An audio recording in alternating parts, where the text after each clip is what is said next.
Welcome to Kung Fu Havoc number 2. This is part 2 of this racism towards Asians due to the coronavirus. So if you watched my other video, then you have the information to go to watch this video with this young lady named Catherine Ong. I'm pretty sure I did not pronounce her name correctly, but I'm going to spell it out for you because this happened on March the 17th, so this is like a wee bit ago. But it was connected to another video with a Kelly Yang, who is an author who just got attacked verbally over the weekend, so a few days ago. Catherine's last name is O-U-N-G, and Kelly Yang is spelled K-E-L-L-Y-Y-A-N-G. She is an author and New York Times bestseller, and she was in San Francisco at the cause of her incident. This article was connected to this video. That's why I'm making a second part. And this is the article, and this is Miss Yang. So I read this article in my other video, or I powered through it rather. I can't really say I read it without having some glitches. I do have dyslexia, that's no excuse. I had glitches because the shock of reading stuff like this, it doesn't really surprise me anymore because, like I said, being multicultural, I've been dealing with racism all my life, and I've made videos about this where racism has its seasons. And for people of color, especially if your body is brown, your season is lifetime and year round. Where if you are of other ethnicities, you have seasonal racism, and all it takes is for one person in your culture to screw it up for everyone else. Just like with black people, it only takes one black person to screw it up for all black people everywhere, all day, and it's not a joke. So when I went through this, and I understand that she was verbally attacked and visibly shaken by the fact that someone would go out their way to attack her at a dog park and call her Oriental and things like that. I understand that, and it sucks. You have to understand that if you've never been racially attacked, it's a feeling that you never want again. It is a feeling that is hard for you to deal with. It is a feeling that it never goes away. It's one of them things that I can't believe this happened to me, and I don't really know how I'm supposed to accept it. And as I write my, I think I already wrote my thing in on that. Yeah, I'm so not gonna touch that. As as she pointed out, having the president, the ruler of the free world, tell everybody, you know, hey, fuck it, it's okay to call it the Chinese disease. Let's not call it COVID-19. Let's call it the Chinese disease, which has put every Asian American on notice, and everyone's been horrendously attacking Asian Americans.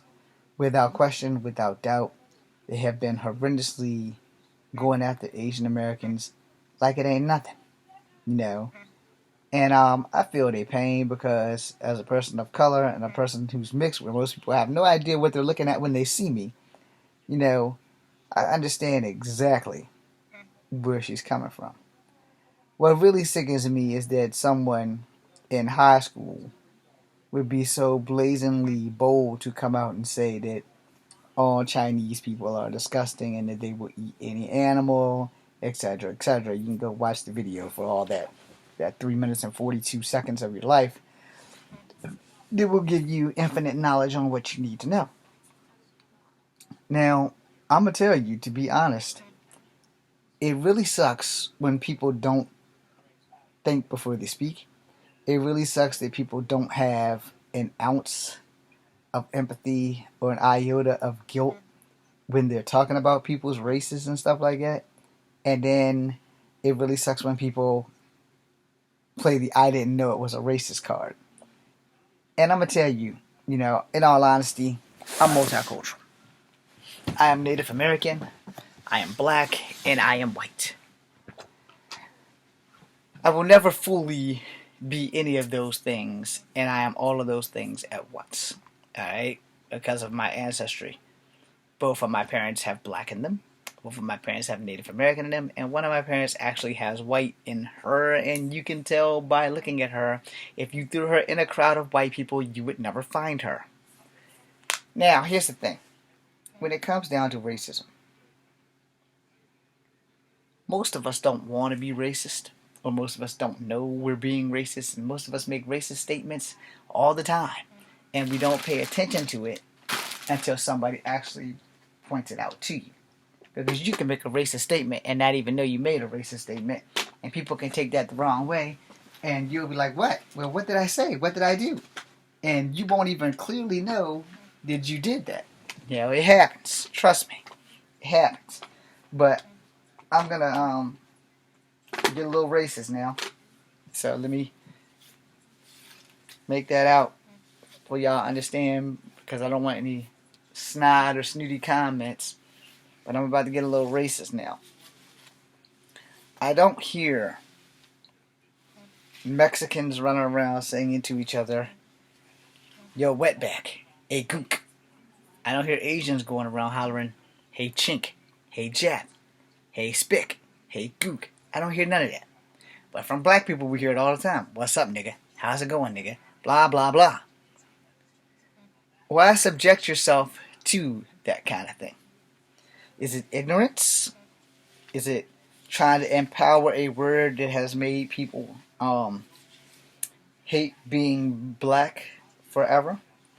I'm going to tell you, being mixed, I'm going to say this freely and I'm going to piss people off. Alright? I kid you not. I don't hate being black until somebody black fucks it up for black people. I will never, ever, ever, as long as I'm breathing, be classified as white. It's not going to happen. My skin's too dark. It's not going to happen. But I still claim my bloodline. My white, my Cherokee, and my black blood. I claim it all. But when someone does something stupid, and I've said this in videos before, on that day, I'm not that person. So if a black guy tears something up, I'm not black today. On that day, I'm full-blooded Cherokee. If a Native American fucks up, on that day, I'm full-blooded black. If a black and a Cherokee person fucks it up, as sucky as it's gonna sound, I'm white on that day. But here's the truth on that. No matter what or who does what, I'm still gonna be me. I'm still gonna be mixed, and I'm still gonna have to deal with this racist overflow. Alright? We know that the coronavirus started in China. But not all Chinese people have been to China. Most of the ones that are born here, their parents want them to go over there to experience their home country, to go and visit their ancestral land. Well, here's how this works for me. Because my blood ties are Native American, I have nowhere to go. A long time ago, when I was in high school, a person from Africa told me the Africans don't like black people. When I got into college, another Africa person told me that Africans don't like black people. When I went to the wheelchair basketball team on trips to Canada, when I met the people from Trinidad, Tobago, and Jamaica, again, I was told Africans don't like black people. Now here's where shit goes caca. When I went to college, I met some Africans that did like black people. Lewis, Tubu, and my boy from high school, and Mariah. I praise their names because they actually like black people. Now, also in high school, the guy who was an exchange student along with Amariah was one who had curly hair like me, but he was full African. Excuse me, and he said, we don't like half-breeds in Africa, and you're a half-breed. You will not survive in Africa. So he put the fear of God in me, and as long as I'm breathing, I'm not going to Africa. Simple as that. Is it fear? Fuck yeah.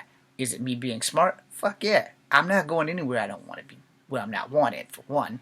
But if someone's going to tell me that when I get off the plane, they're going to shoot me because I'm light-skinned, I have curly hair, and I don't look black to them, yeah, I don't think I'm going there. Now, I've met plenty of Asians in Canada and here in America, and I've been told, well, you actually might be a commodity if you go to China. You know, people are going to want to know who you are. They're going to think you're famous because your skin tone is brown. So they may think you're somebody that you're not. So yeah, am I going to be going to China? If someone gives me enough money on a GoFundMe ticket to go to China, you bet your sweet ass I will carry my ass to China without a problem. Why? One, anyone who knows me knows that I know Kung Fu. So I want to go there to see how it's done there. No, I don't want to go there and cause a fight or anything. I just want to go there and see how it's done there. You know, just because I do Kung Fu. It's what I do. It's who I am. It's who I've always been. Bruce Lee is my hero, and I don't give a damn who doesn't like it. Okay, got that out the way. Now, will I go to any other country? Sure, as long as they accept Americans. Will I be going to Africa? No, because I was told I would be killed there for being mixed. So yeah, am I a little afraid to go to Africa? You're damn right I am. Because I'm not going to sit here and lie and say, no, I'm not afraid to go to Africa. No. I'm not taking that chance. If I got a better chance of surviving in China or the Philippines because I look closer related to them than I do to Africans, that's where I'm going. Will I go to Mexico? No, because they probably won't let me come back home. Because people may think that I'm Mexican, which I've had that happen to me before in college with a teacher who was from Spain, who said, James, I don't understand why you don't speak Spanish because you're a Mexican. And then I had to roughly correct her and say, ma'am, that was a very racist statement that you made. I'm actually part Cherokee, part black, and part white. There is no Mexican in me. And then I learned not too long after that all Native American tribes are actually from Asia. Which means if you're Aztec, Incan, or Mayan, or Amazon, which fuel part of the Mexican Indians, guess what? Your ass is Asian, and the only reason why you speak Spanish was because of the Cortez conquering of most of South America and some of North America. That's why Mexicans speak Spanish instead of what would have been Aztec, Incan, and Mayans' actual language. Okay? And Amazon. So, when you look at your history, and you're like, well, damn, I didn't know that. Well, I didn't know Native Americans were Asians either until an Asian taught me, which was my friend. I will leave his name out. Just because of the whole corona thing, and I don't want anything happening to none of my Asian friends who have been in a few movies with me, and I consider them family, and I would prefer them to stay safe. So, we have issues in America. The number one issue is xenophobia, or as I like to call it, racism, because there's more racism in America than any place I've ever been, and the only other country I've ever been to was Canada. When I went to Canada, I went into the Korean store. I was treated like a Korean. When I went into the Chinese restaurant, I was treated like a Chinese person. When I went into the Japanese restaurant, I was treated like a Japanese person. So is America the only place that racism is like full-blown fucked up? I don't know. I haven't been anywhere other than Canada. But I've heard rumors. But let's get back to America right now. The coronavirus, in many ways, have put people's true feelings out there. And to all my Asian friends and family, this is sadly your season to receive some of the worst hatred in the world. When you get through this, and you will understand very much more how black people have gone through this for centuries. And now it's kind of your turn and your season. And I'm not saying that to be a dick. I'm saying it because it's the facts. But y'all been through this before with SARS. As the sweet and beautiful Margaret Cho quoted, or as I will quote her rather, severe Asian ACEs syndrome. Severe Asian, tongue twister. Severe Asian racist syndrome. And now you're having to deal with this shit again. Sadly, I apologize for that mess up. But back on the African not liking me thing. The 3 Africans that I mentioned, awesome. The 4 Africans that I will not mention, because 2 worked in a media lab, who straight told me the only reason why they were helping me was because of the one black person they actually like. He was their friend, so they helped me because I was his friend. But they straight told me to my face that if I didn't have any connection to him, they would not help me even if I paid them to. So yeah, I've been dealing with racism from all three spectrums. I kid you not.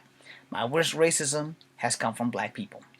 My second worst racism came from Native American people, and I've only had 2 racist incidences with them, and I've had maybe 3 racist incidents with white people. But my worst racist incidents have come from black people. So yeah, every race has racism in it. How you deal with it is what makes you or break you. A lot of Asians are getting broken right now, and that's not cool. And the thing is, I love Chinese food. I'll be the first person to tell y'all, I love Chinese food. My very first Chinese experience was bad, which will not be revealed because that won't help this video at all. But truth be told, it was bad. It was real bad. It was the Chan House here in Charlottesville. A lot of people remember the Chan House. There's a Hampton Inn there now, so there was a back alley desk and another record store, and the Chinese restaurant known as Chan House. You guys can probably go Google and see why that closed, but that's not going to help this video. And that's probably only going to work for the local people because Google didn't exist back then, and records have probably been sealed on why they were shut down. But I don't eat out unless I eat at a Chinese restaurant. I know that sounds horrible. I know you're all thinking, what the hell's wrong with this guy? Now, with the exception of fried pork chop and fried chicken, which you can get anywhere or you can cook at home, which is what I prefer, because I'm a pork chop and chicken man. But if I have to eat out, if we're not going to eat at a Chinese restaurant, you're rarely going to get me to eat out unless all my friends take a vote and we're going to eat at some place that definitely serves chicken. If they serve chicken, like chicken wings, then I'm going to eat there. If they don't serve chicken wings but they serve some chicken meal, then I'll probably eat there. But I won't buy like a whole bunch of stuff because I don't like to eat out. That's just me. I never like eating out. Plus, I'm poor, so I don't really eat out if I can help it. But, we all go into a KFC and we're going to eat there. You better believe I'm going to get me at least 3 or 4 chicken wings. 5 chicken wings. And some biscuits. Maybe some mashed potatoes. And some gravy. But other than that, I don't really eat out. And if I do eat out, it has to be an Asian restaurant. I know that sounds horrible. And everyone's like, you're one sick freak. You have a bias towards Asians. No, I trust them with my food more than I trust other people with my food. Now, here's the thing. I've also worked at restaurants. I've seen things that you wouldn't believe in restaurants. This is another reason I've worked at McDonald's. But not McDonald's. I worked at Burger King. They're all the same to me. But I've worked there. And because I've worked at Burger King, I won't eat at Burger King. I don't eat McDonald's. I've never liked McDonald's. Happy Meals was something that I barely remember as a kid because we could barely afford the damn things. And now there's dollar menus and all this other stuff because people know how to make their money. And I just don't like eating out. Now if McDonald's had like cookies or special ice cream, I would go that. But if I had to go eat out and there was no Chinese restaurants open, there was always a Friendly's, and I would only go there because they had ice cream. So here's the thing about this whole racist stuff, man. You're going to have to stay tuned for the 3rd video.